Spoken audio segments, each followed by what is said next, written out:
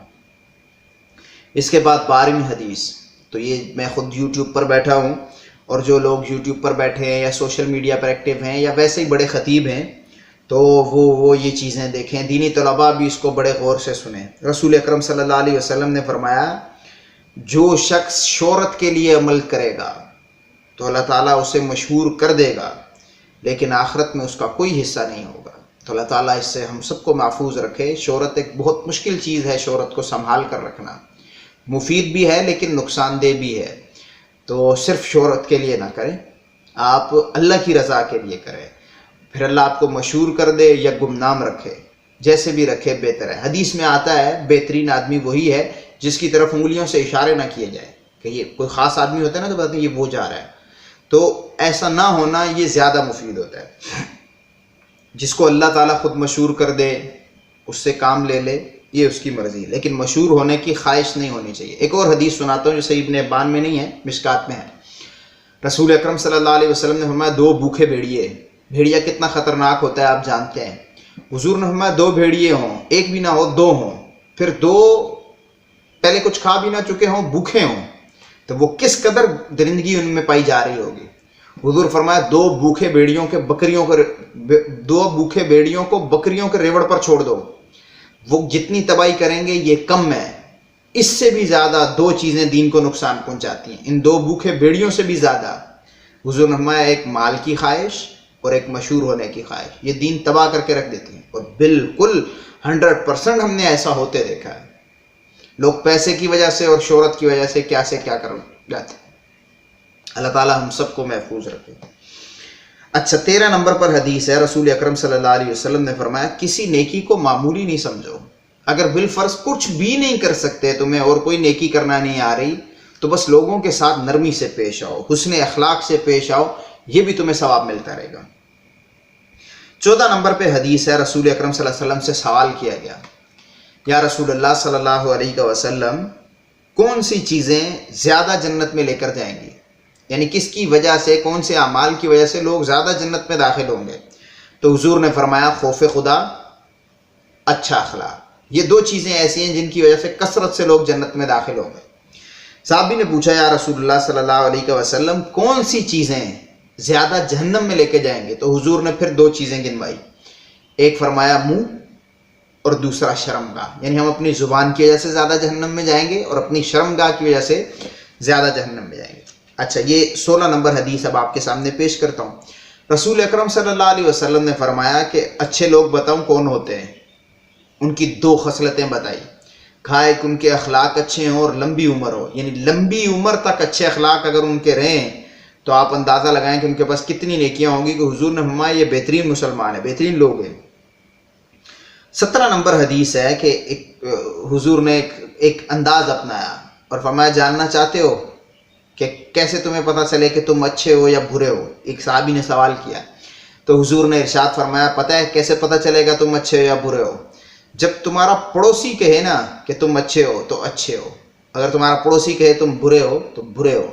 تو اس لیے ہمیں پڑوسیوں سے ایسا سلوک کرنا چاہیے کہ وہ یہ کہنے پر مجبور ہو جائیں کہ ہاں میرا پڑوسی چاہے مجھ سے الگ سوچ والا ہے لیکن ہے بہت اچھا، اگرچہ اس کی ذات یہ ہے لیکن ہے بہت اچھا، اگرچہ وہ دکھنے میں اچھا نہیں لگتا لیکن اخلاق کے حساب سے بہت اچھا ہے۔ تو یہ آپ کے دشمن بھی کہنے پر مجبور ہو جائیں، آپ کو ایسا اخلاق اپنانا چاہیے، اور ایسا ہی اخلاق ہمارے نبی اکرم صلی اللہ علیہ وآلہ وسلم کا بھی تھا، تو ہمیں ان جیسا اخلاق اپنانا چاہیے۔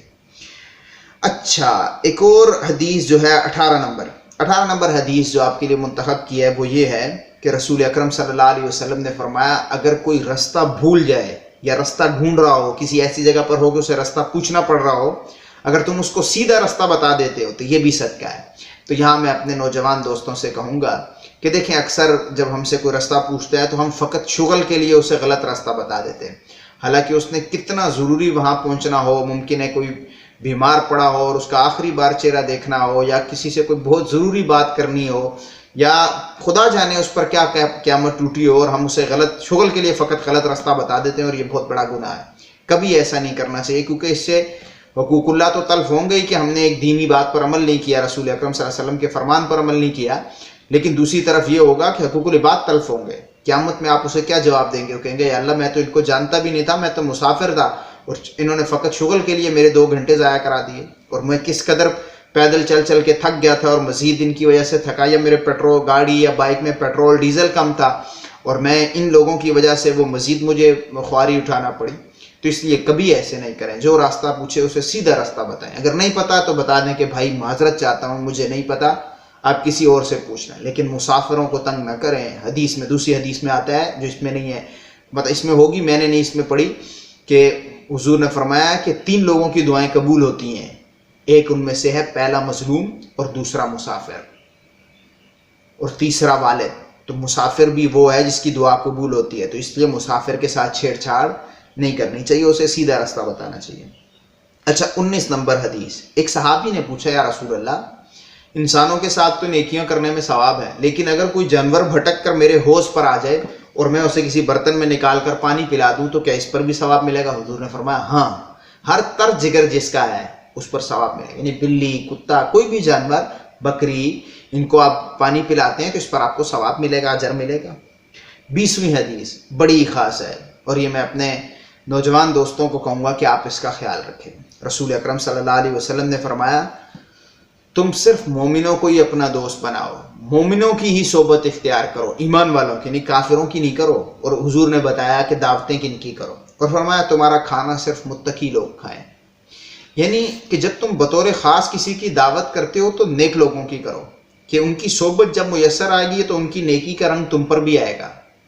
اور حضور نے فرمایا کہ صحبت بھی، دوستی بھی فقط مومنین کی، ایمان والوں کی رکھو، ان کے ایمان کا اثر تم پر آئے گا۔ صحبت بھی اثر کرتی ہے، اور جس کی بندہ دعوت کرتا ہے یا جسے تحفہ دیتا ہے اس کے ساتھ ایک خاص تعلق بن جاتا ہے تو اس کی دعا مل سکتی ہے۔ اور متقی ہونے کے لیے وہ لازمی نہیں کہ وہ بہت بڑے کسی عہدے پر ہو گئے، بہت مشہور شخصیت ہو، وہ نام لوگ بھی ہوتے ہیں جنہیں آپ دیکھیں کہ یار ان میں نیکی تقویٰ ہے، آپ انہیں اچھا کھانا کھلائیں، ان سے دعائیں ملیں گی۔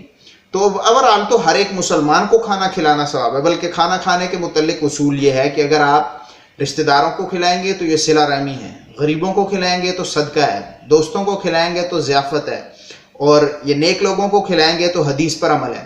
تو یہ ساری چیزیں ہر حساب سے کھانا کھلانا اچھی ہی بات ہے۔ رسول اکرم صلی اللہ علیہ وسلم نے ایک حدیث میں فرمایا، ان سے پوچھا گیا اسلام کے بہترین عمل کون سے ہیں؟ تو حضور نے فرمایا 2، ایک سلام کرنا اور دوسرا کھانا کھلانا۔ تو اس حدیث میں یہ ہے کہ نیک لوگوں کو کھلایا جائے، متقیوں کو کھلایا جائے، تو بالکل ان لوگوں کو کھلائیں، ان سے آپ کو دعائیں ملیں گی، برکتیں ملیں گی۔ اللہ تعالیٰ سے دعا ہے کہ ہم سب کو عمل کرنے کی توفیق عطا فرمائے۔ ویڈیو کیسی لگی کمنٹ میں بتائیے گا۔ السلام علیکم ورحمۃ اللہ وبرکاتہ۔ السلام علیکم دوستو، آج جس کتاب کو آپ کے سامنے لے کر آیا ہوں اس کتاب کا نام ہے ریاض الصالحین۔ یہ میرے پاس اس کا عربی نسخہ ہے۔ ریاض کہتے ہیں باغ کو اور صالحین کہتے ہیں نیک لوگوں کو، یعنی یہ کتاب نیک لوگوں کے لیے ایک باغ کی مانند ہے۔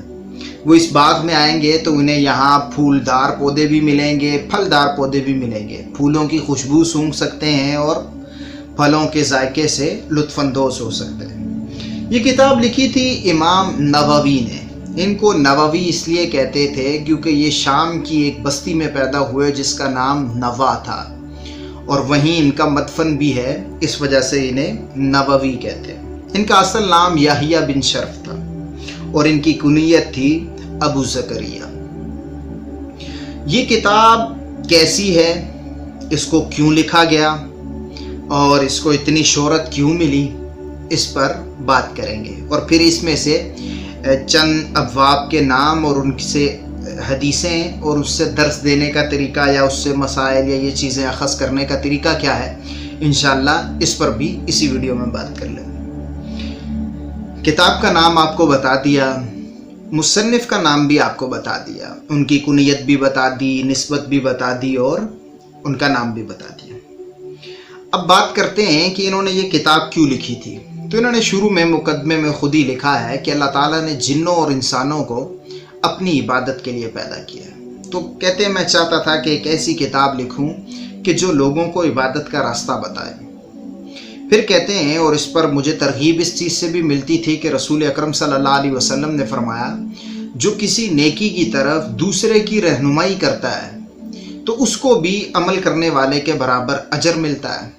اور کہتے میرے پیش نظر حضرت علی رضی اللہ تعالیٰ عنہ کا وہ فرمان بھی تھا کہ جس میں حضرت علی رضی اللہ تعالیٰ عنہ نے فرمایا کہ اگر تمہاری وجہ سے کسی ایک آدمی کو ہدایت مل جائے تو یہ تمہارے لیے سرخ اونٹ سے بہتر ہے۔ سرخ اونٹ عرب میں بڑی قیمتی چیز ہوتی تھی، یعنی آج کی اس زبان میں آپ یوں کہہ سکتے ہیں کہ آپ کی وجہ سے اگر کسی ایک کو ہدایت مل جائے تو یہ آپ کے لیے ایک لینڈ کروزر گاڑی یا اس ٹائپ کی کسی بڑی گاڑی سے بھی بہتر ہے۔ تو امام نبوی کے پیش نظر یہ چیزیں تھیں۔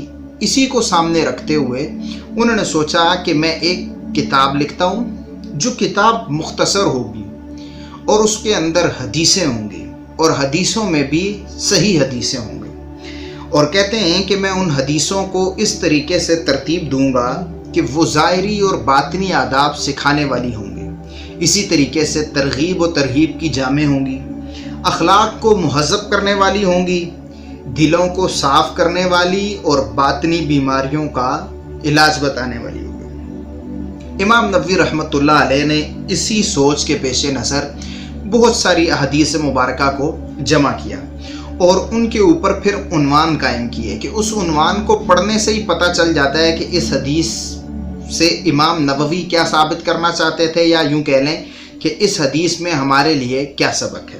میں اس کے آگے چل کر آپ کو مثالیں بتاتا ہوں، 2-3 باب انہوں نے جو بنائے ہیں وہ میں بتاؤں گا کہ یہ عنوان رکھا ہے اور نیچے حدیث یہ لکھی ہے، تو خود ہی پتہ چل گیا کہ اس حدیث سے یہ بات نکالنی ہے۔ ان کا طریقہ کار یہ ہے کہ یہ ایک باب بناتے اور اس باب کے بعد پھر آیات لکھتے ہیں اسی عنوان سے متعلقہ، اور پھر اس کے بعد حدیثیں ذکر کرتے ہیں، اور ہر حدیث کے بعد بتا دیتے ہیں کہ یہ بخاری میں ہے، مسلم میں ہے، ترمذی میں ہے، نسائی میں ہے یا کسی دوسری کتاب میں ہے۔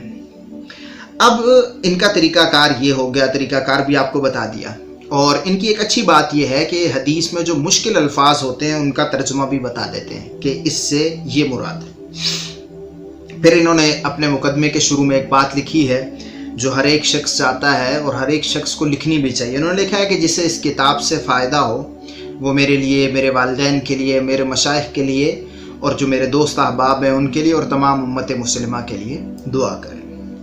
اب بات کرتے ہیں کہ یہ کتاب کیوں مشہور ہوئی۔ دراصل یہ کتاب اس وجہ سے مشہور ہوئی کیونکہ یہ اخلاص پر مبنی کوشش تھی۔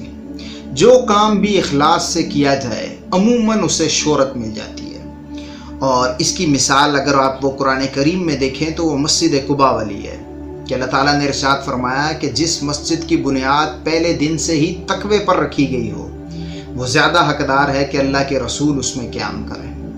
تو جو بھی اخلاص پر جس کام کی بنیاد رکھی جاتی ہے عموماً وہ مشہور بھی ہو جاتا ہے اور زیادہ عرصے تک زندہ بھی رہتا ہے۔